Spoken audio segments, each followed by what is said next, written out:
For 35 years, this cathedral has given hope to lesbian, gay, transgender, and bisexual people.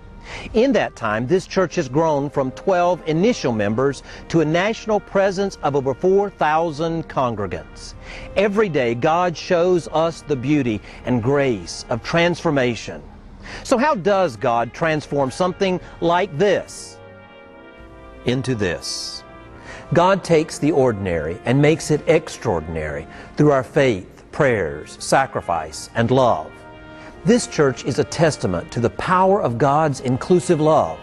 A space like this is transformed, made sacred by the people who inhabit it, people of faith, who made the sacrifices necessary to see their dreams become reality. In 1990, the Cathedral of Hope celebrated its 20th anniversary by breaking ground on this building.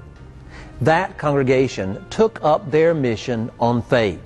They sold their property and moved into a pink office building while they raised the funds to build their new church.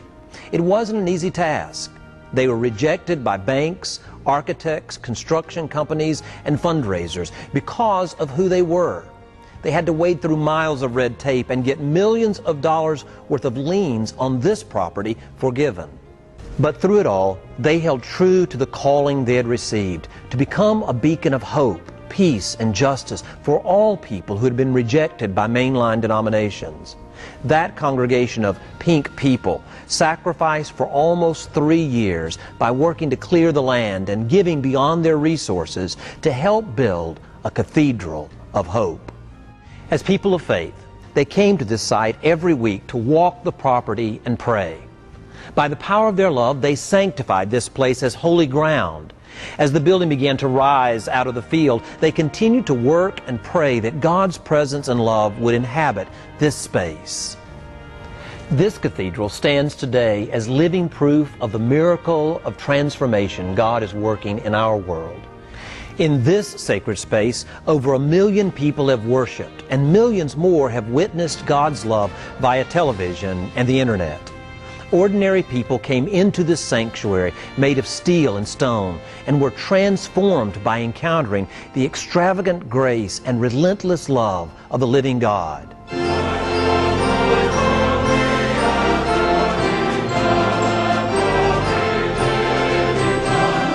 Reporters always ask me why this is one of the largest and fastest growing progressive churches in America.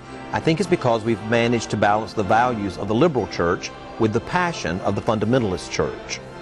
We've provided a new image, an image of women and men and children who come together to worship God, who sponsor local schools, who build health clinics for the homeless, who provide thousands of pounds of food and hundreds of baskets for people who are hungry at Christmas and Easter, and on and on. We've created a new image of what it means to be progressive people of faith. Now, the miracle continues with the construction of the Interfaith Peace Chapel. The Peace Chapel is part of a new cathedral master plan designed by world-famous architect Philip Johnson. In 1998, the project began with construction of the John Thomas Memorial Bell Wall. This 78-foot-high monument is a reminder of the brilliant people who were taken from us because of AIDS. Each day, 3 massive bronze bells ring out in tribute to those we have lost. In 2002, the Cathedral of Hope's Congregational Life Center was dedicated and opened its doors with new classrooms for children, meeting areas, and offices for the cathedral staff. This 2-story building helped expand our ministries to children and families and provided much-needed space for Sunday school and counseling. This year, we are continuing our growth with the construction of the Interfaith Peace Chapel, the outdoor narthex, and the cloister. These dynamic structures will provide sacred spaces for people of all faiths and nationalities to come together in unity and love.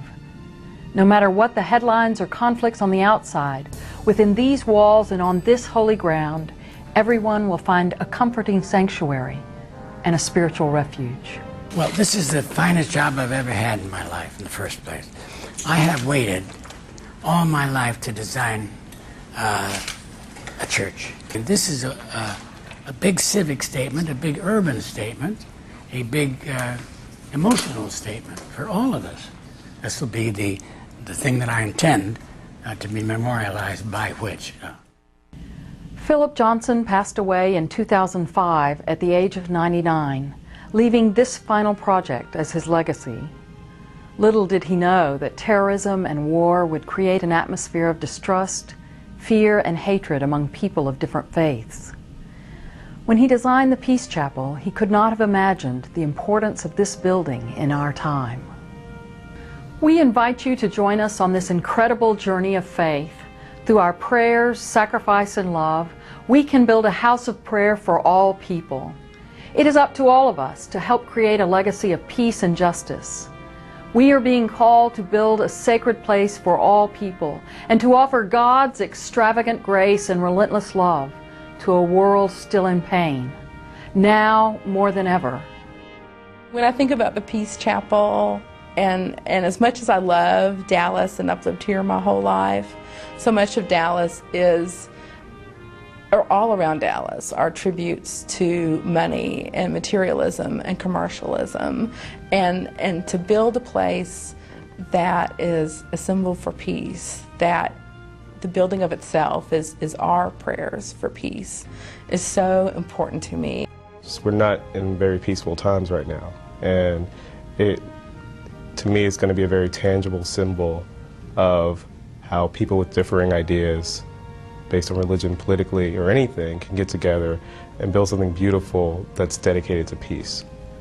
I think Philip Johnson designed something for us that's so unique and so radical that it exactly fits our beliefs in God. This radical architecture, nothing is a right angle, nothing is straight. It blends in with our radical views of God. We believe that God liberates all people, God is inclusive, God loves everyone. And I think it's going to draw the attention of the world to what we're doing here. We stand at a crossroads in world politics where we could do something to help the world, especially America, could do something to help the world and further peace in the world. And rarely in our lives do we get a chance to do something this big, this great. This Peace Chapel and this sanctuary, I believe in my heart that this is going to change the world, because it's going to focus the intention of the whole world on what we're doing. People are going to look at it because of its architecture, but then when they're looking at it, then they'll see what we believe and the message we want the whole world to hear. And if we can save one soul and help one person out there that sees this chapel, that's what I hope we can do. There's millions of people out there, young, gay, lesbian people, that don't know about our church and they don't know about God that loves them. But their attention might be directed toward this building, and it might bring them in. Your pledge of any size will help transform this ordinary space into holy ground. Your support will help create a sacred space open to all people, a place that will become a beacon of hope to a world in distress. You can make this sacred transformation possible and help change the world for the better. As progressive people of faith, we can do no less. It is our calling and our legacy, now more than ever.